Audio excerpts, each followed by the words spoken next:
Against All Odds is a 1984 American romantic thriller film directed by Taylor Hackford. It stars Rachel Ward, Jeff Bridges, James Woods, Alex Karras, Jane Greer, and Richard Widmark. The movie is somewhat of a remake of a 1947 film titled Out of the Past, in which Jane Greer played the role of a femme fatale. The storyline in this version follows Terry Brogan, a receiver for the Los Angeles Outlaws football team, who is cut from the team due to a shoulder injury. Desperate for work, money, and a sense of purpose, Terry takes on a lucrative short-term job offered by an old acquaintance, Jake Wise, a nightclub owner. Terry's task is to locate Jake's girlfriend, who is hiding somewhere in the Mayan Riviera. Jake's girlfriend, Jessie Weiler, happens to be the adopted daughter of Grace Weiler, the ruthless owner of the Outlaws. Jessie does not have a good relationship with her mother, who in turn disapproves of Jessie's relationship with Jake, a man known for his ties to the underworld. When Terry finally finds Jessie, she is waiting for him, or at least for someone sent by Jake. However, without informing Jake, Terry decides to quit the job because he has fallen in love with the lovely Jessie, who also seems to be falling for him.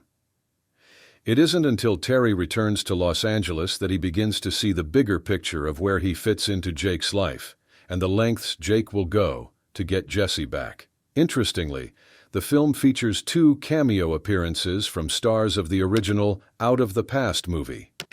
The first is Jane Greer, who played Katie Moffat in the original and now plays Rachel Ward's mother in this version, which is quite intriguing.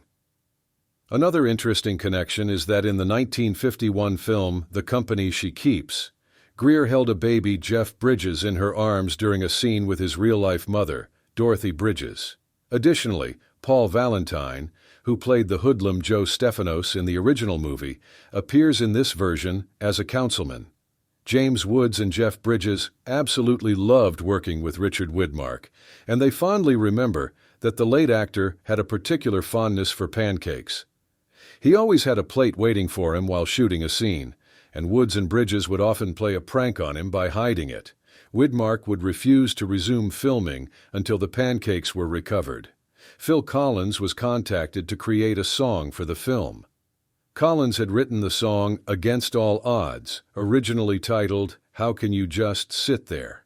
This song was from his first solo album, Face Value, and was one of the many songs on that album about his first wife, who had left him. Collins had decided to leave the song off the album because he felt he already had enough ballads, and it wasn't included on his second solo album either. After the director requested a song, Collins decided to revisit it and recorded it in just 2 days. The theme song for the movie, also known as Take a Look at Me Now, became a huge success for Collins. It earned him a Grammy Award for Best Male Pop Vocal Performance in 1985, and was also nominated for an Academy Award and a Golden Globe for Best Original Song. Collins was the only nominee in the Academy Awards category who was not invited to perform his song on stage. Instead, he had to sit in the audience as dancer Anne Reinking gave a lip-sync performance, accompanied by a dance routine. Collins's perceived negative reaction to this, though not shown on the broadcast, made this performance one of the most awkward moments in the history of the ceremony, and it has been a favorite reference for Dennis Miller when describing someone reacting in a horrified fashion. The film's spectacular Mexican locations included the colorful resort island of Cozumel. They also used a small fishing village off the coast of Cancun and the famous ruins of Chichen Itza in the jungles of Yucatan. This production marked the first time the Mexican government granted permission to use these sacred ruins in a theatrical motion picture. Jeff Bridges was initially director Taylor Hackford's preferred choice for the lead role in the 1982 film An Officer and a Gentleman, but Bridges had a packed schedule at the time and had to turn it down.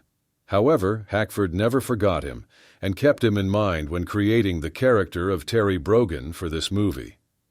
The director mentioned that one of his biggest challenges during production was finding an actress who could play the role of Jessie Weiler. The quality he was looking for was not abundant in those days. He wanted a woman with a captivating power, capable of making two very strong men, who ordinarily wouldn't be made fools of by any woman, completely lose their composure.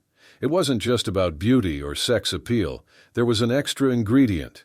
For him, that extra ingredient was mystery and unpredictability, which keeps men off balance, wondering what will come next.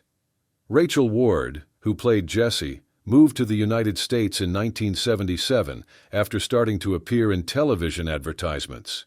You might remember seeing her as the Lincoln Mercury Cougar Girl, or perhaps the Revlon Scoundrel Girl.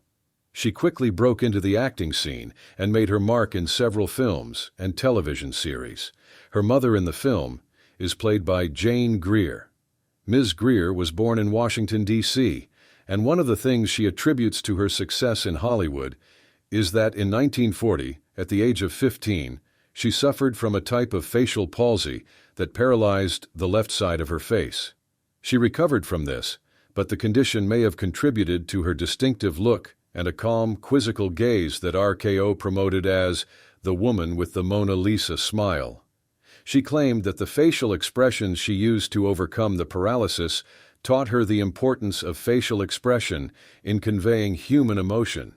If you get a chance, give this film a watch. It might not be a masterpiece, but it's still an enjoyable and fun movie to watch. Here we end. Thank you for your attention. Like and subscribe. There are many interesting things ahead. Good luck.